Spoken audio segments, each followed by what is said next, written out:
برصغیر کے حوالے سے اہم خبر پاکستان کے سابق وزیر اعظم عمران خان کی گرفتاری ہے، جس پر پاکستان میں خاصا ہنگامہ ہے۔ اسلام آباد کی ضلعی عدالت نے توشہ کیس میں سابق وزیر اعظم عمران خان کو جو ہے وہ مجرم قرار دیا اور ان کے خلاف جو ہے وہ سزا سنائی اور ان کو 3 سال قید کی سزا سنائی۔ اس کے فوراً بعد اسلام آباد پولیس جو ہے متحرک ہوئی اور انہوں نے وارنٹ گرفتاری جو ان کے جاری کیے اسلام آباد کی ضلعی عدالت نے، اور ان کو لاہور سے گرفتار کر لیا گیا۔ جو اطلاعات آ رہی ہیں وہ یہ ہیں کہ سابق وزیر اعظم عمران خان نے بغیر کسی ریزسٹنس کی گرفتاری دی۔ آپ کو یاد ہوگا کہ پچھلے چند ماہ قبل جب ان کی گرفتاری کے وارنٹ جاری ہوئے تھے اور پولیس ان کو گرفتار کرنے کے لیے گئی تھی تو کافی ہنگامے پھوٹ پڑے تھے۔ اس وقت ان کی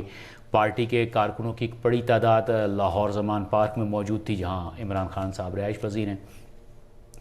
لیکن اس دفعہ ایسا کچھ بھی دیکھنے میں نہیں آیا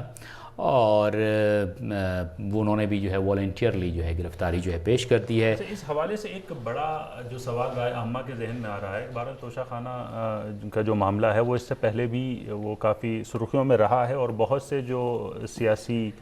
جو رہنما ہیں پاکستان کے بڑے وہ ان کے نام ان سے جڑے رہے ہیں۔ اس میں اب ایسی کیا سچویشن پیش آئی کہ عمران خان کو باقاعدہ سزا سنا دی گئی؟ دیکھیے، جہاں تک عدالت کے فیصلے کا تعلق ہے تو عدالت کا یہ کہنا ہے کہ انہوں نے توشہ خانہ کیس میں جو کچھ انہوں نے وہاں سے حاصل کیا اس کو انہوں نے گوشواروں میں ظاہر نہیں کیا، جو بقول ان کے آئین کے دفاع کے تحت جو ہے وہ ایک کرپٹ پریکٹس ہے، ایک جرم ہے۔ ان کو یہ بات ظاہر کرنی چاہیے تھی گوشواروں میں، جو انہوں نے ظاہر نہیں کی، یہ کہ البتہ یہ چونکہ نچلی عدالت کا کیس ہے، اس کو ان اپیل کا حق حاصل ہے، اس پر کافی اعتراضات ہو رہے ہیں، اس لیے کہ عمران خان صاحب کو جس طرح سے فوری طور پر گرفتار کیا گیا اور بغیر اس کے کہ وہ اپیل دائر کرنے کا ان کو موقع ملتا کہ وہ ہائی کورٹ میں یا اعلیٰ عدالت کے اندر جاتے اس کیس کے خلاف، کیونکہ جو بہرحال یہ ماتحت اور سیشن عدالت کا جو ہے وہ فیصلہ ہے، تو اپر عدالت میں وہ اپیل دائر کر سکتے ہیں اور پھر ایک اتنے بڑے لیڈر کو فوری طور پر انہوں نے مثلا ایک پولیٹیکل جو ہے گرفتار کر لیا۔ البتہ اس سے پہلے نواز شریف صاحب کے ساتھ یہ ہو چکا ہے، نواز شریف صاحب کو گرفتار کیا۔ پاکستان میں ایک ایسی سچویشن ہے کہ جب بھی ایک حکومت آتی ہے وہ اپنے مخالفین کو اسی طرح سے جو ہے وہ دبانے کی کوشش کرتی ہے۔ نواز شریف صاحب کے ساتھ یہ ہو چکا ہے، اس سے پہلے دوسرے جو آصف علی زرداری صاحب جیل میں رہے،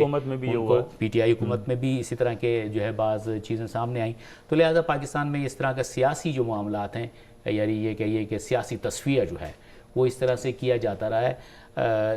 ایسا بظاہر ہمیں ایسا ہی دکھائی دیتا ہے۔ جی بالکل، اور اس پر جو ہے بہت ساری چیزیں جو ہیں پاکستان میں ہیں۔ البتہ جہاں تک آپ نے توشہ خانہ کیس کی بات کی ہے تو توشہ خانہ کیس کی تو ایک طویل فہرست ہے کہ جس کے اندر تقریباً پاکستان کے اب تک کے جتنے بھی وزرائے اعظم اور اعلیٰ عہدیدار ہیں انہوں نے توشہ خانہ سے جو ہے وہ مختلف جو